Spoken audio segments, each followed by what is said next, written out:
that it's not safe around here. I don't care. I don't have many friends, Doctor, and my family despises me.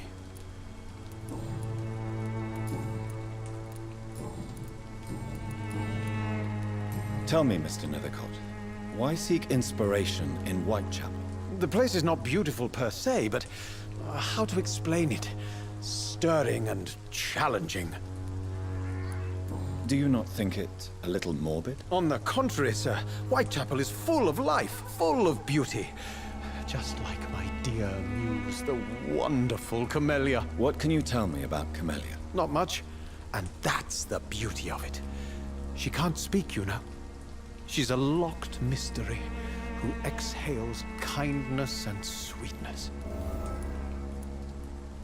Perhaps you're just afraid to find out the truth about your muse. One day, perhaps, I'll ask her to come with me.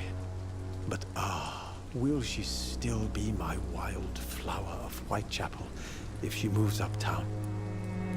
And have you ever tried to learn more about her? Where she lives? How she survives? Whom she may know? Maybe I prefer she remains an enigma. Reality can be so dull, don't you think? In what way, exactly? The struggle by gaslight, the barren smiles and the arid hunger under the rain. If you say so. Such vibrant antagonism and vivid paradox. The stripped humanity raged across each street. Vivid, of course, yes. And what about the poignant distress? Oh yes, the poignant distress. You see what I mean, don't you?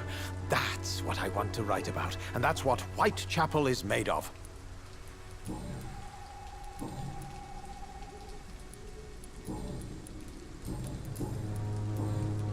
May I ask you a few questions about the district? Extraordinary part of town, is it not? I'll be glad to help you, if I can. I'm looking for Dorothy Crane, a nurse who lives in this vicinity. Dorothy Crane. Oh, I love the name. The Crane of Whitechapel. Sounds very mysterious. But, sorry, no, never heard of her. What can you tell me about an old man called Darius? Darius Petrescu? Yes, I know him. At first, I thought he was only a small publisher. I invited him to publish my work, but his reaction was pretty clear. Not interested in your talent? Darius is an old political activist who takes delight in printing tracts and lampoons. Those communist activities only require mediocre writing skills.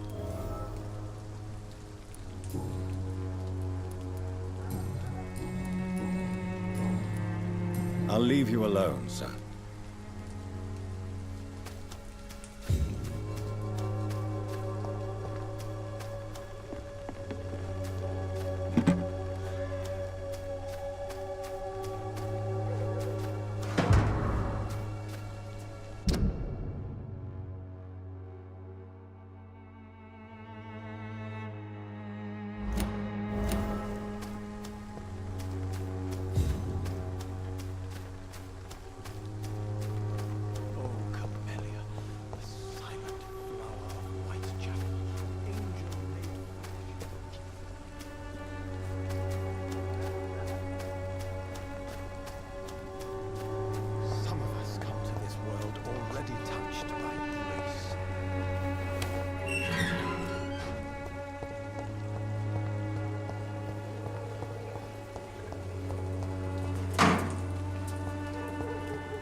Good evening, miss.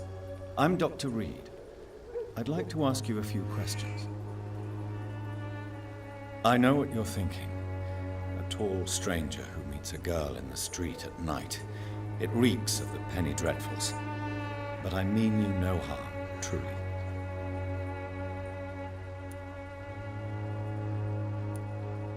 I know you understand what I'm saying. Your silence has nothing to do with you being mute, does it? Camellia, I know you work for Dorothy Crane. Please tell me about her secret dispensary. A stubborn and mute comrade. Nurse Crane and Darius Petrescu have been clever. Tell me about Richard Nivicott. I understand he is quite fond of you, Camellia. Very well. Goodbye, then.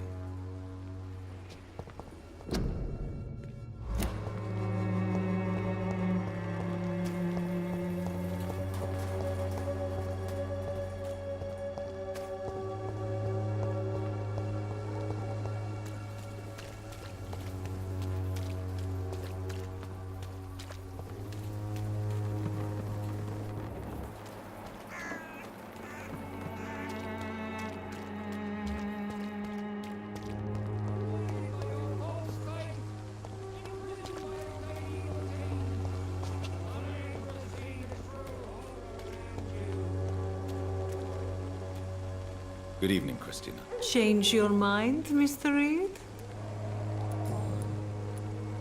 Clayton Darby claims he will expose the crisis in Whitechapel to all of London. Do you believe him?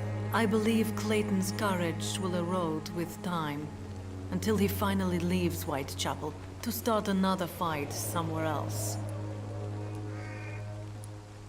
Are you talking from experience? I've seen your type come here to get a good fuck in a cheap room or a dark alley before going back to their fancy houses in the West End.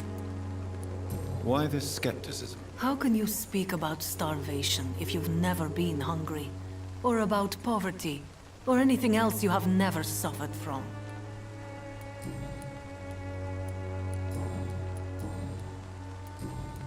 Goodbye, miss. Take care of yourself as best you can.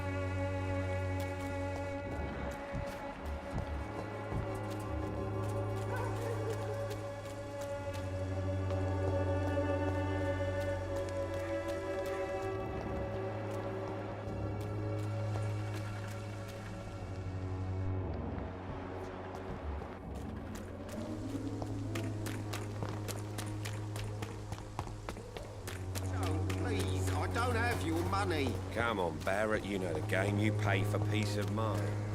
Can't you just look the other way this week?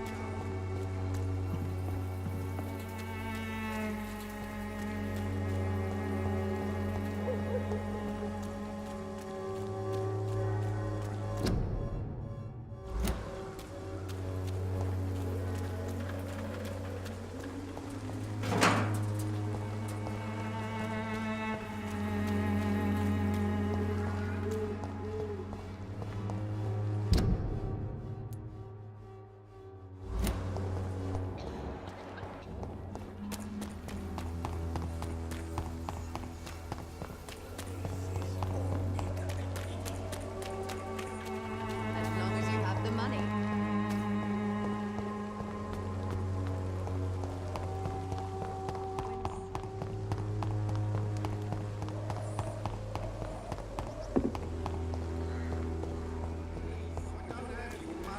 Come on, Barrett, you know the game. You pay for Pay me a glass and I'll be chill.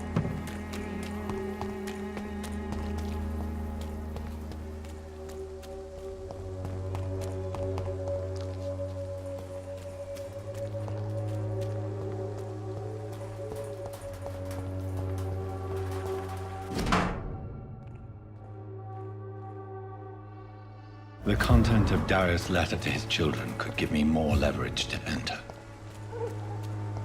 Darius is a bit less of a mystery now. It should not be that difficult to incite him to let me in.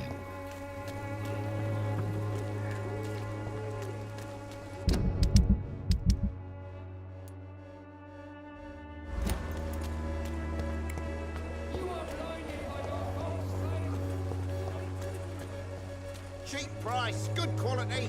Come on, take a look. Don't be afraid.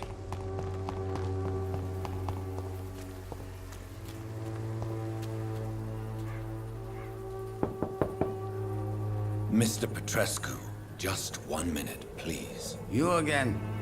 Go away.